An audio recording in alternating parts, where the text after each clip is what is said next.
Hey guys, I'm Pawn and I'm here to give you a little peek as to what my workflow for paneling is like. Now, quick disclaimer, this is just how I work whenever I panel. This is what works best for me and I'm just here to show you how I work. This is not how everyone does it. But if you are interested in being a Discover artist on Webtoon or just a comic creator on anything, this may be helpful to you.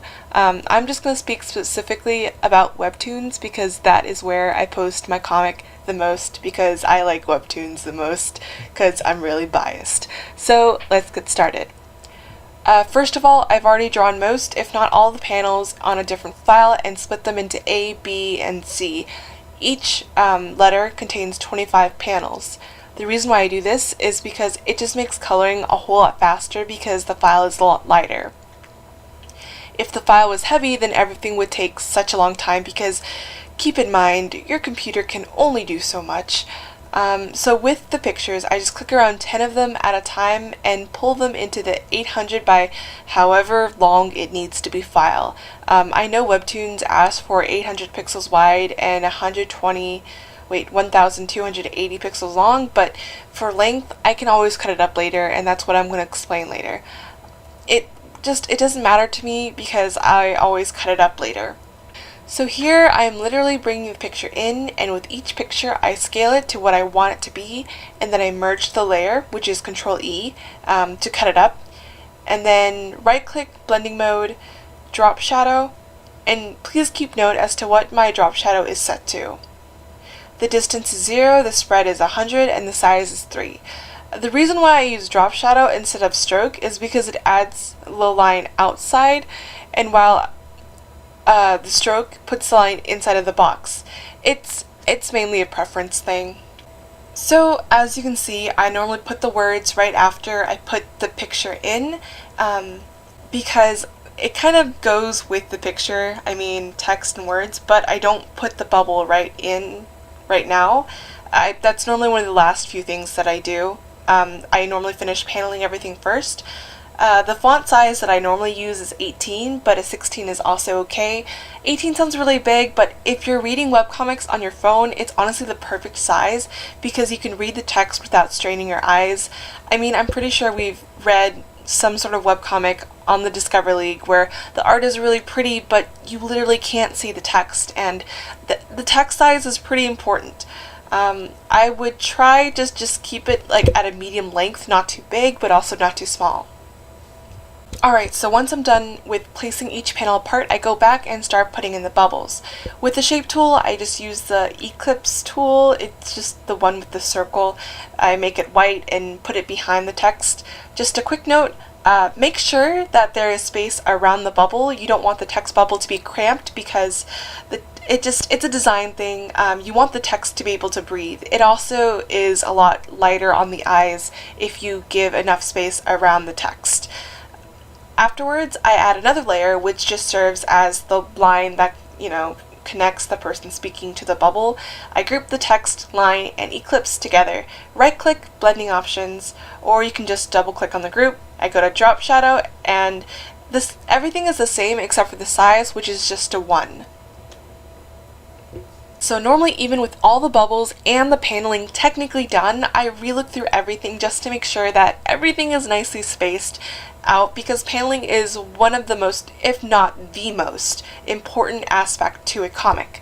The reason being is because this is how your reader is going to see your comic, and they don't want to be overwhelmed with pictures and have it absolutely cluttered. That's just not easy on the eyes. For example, think of one of your favorite comics and think about how far things are spaced or how close things are spaced to tell how rushed everything is going to be or how slow everything is moving.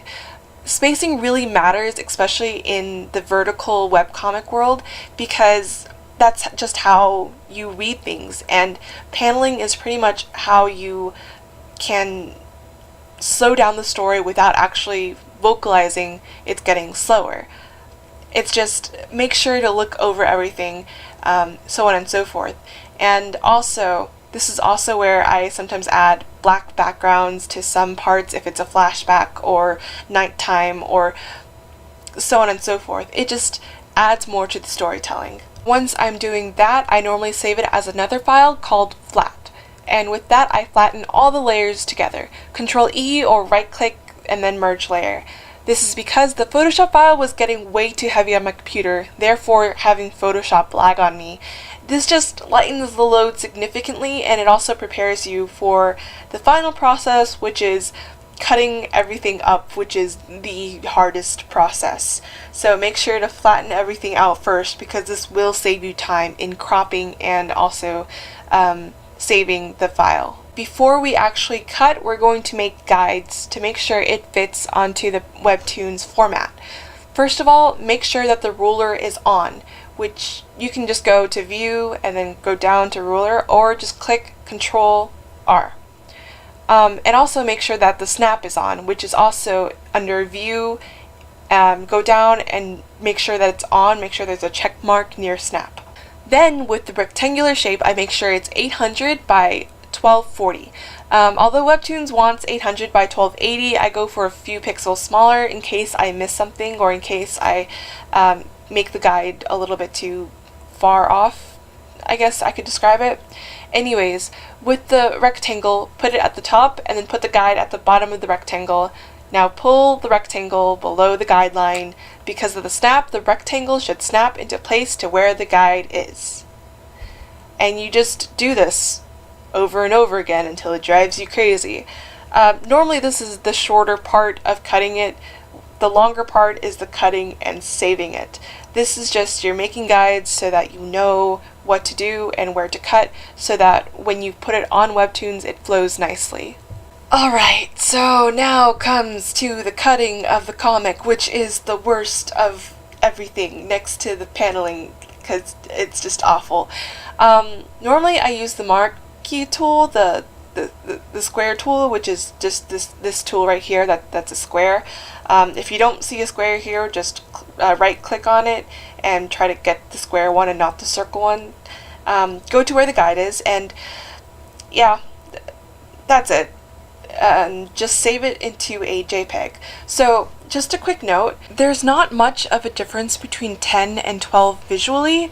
The main difference between 10 and 12 is how much it, I guess, technically weighs when you do save it. 12, since it is higher quality, it's going to be a heavier file. But with 10, since it's lower quality, there's still going to be pixels around the black line, or around the outline whenever you're changing colors, but it's almost not very noticeable through the phone. I haven't really checked through the desktop since I don't really read webcomics through desktop, but just know that even if you save it as a 10, it's not noticeable on the phone. So keep that in mind if you're really into super crazy long chapters that are longer than mine and you just like making webcomics and therefore you just have no life. Now, if you're wondering right now, like, what is 10 and 12, why does this really matter? And the reason why I'm telling you this is because Webtoons does have a altogether file size limit. All the files altogether have to be around 20 megabytes or less. No more than that, they'll reject it if it's more than 20 megabytes.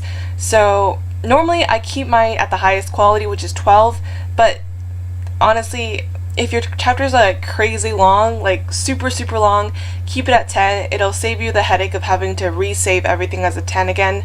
So that's just something to keep in mind whenever you're saving. You can just go for 12 if your chapters are not long at all. To give you an idea as to how long the cutting and saving takes, I believe this chapter in particular took 30 minutes. And mainly it's because I'm very used to it, because I've done this all summer, so my workflow is a lot faster than normal people because it's just a habit at this point, but yours could be slower. This is honestly the most painful part of the whole webcomic process for me, because I hate cutting and saving, but I really hate paneling because not only is that the most important part, but that is the longest part.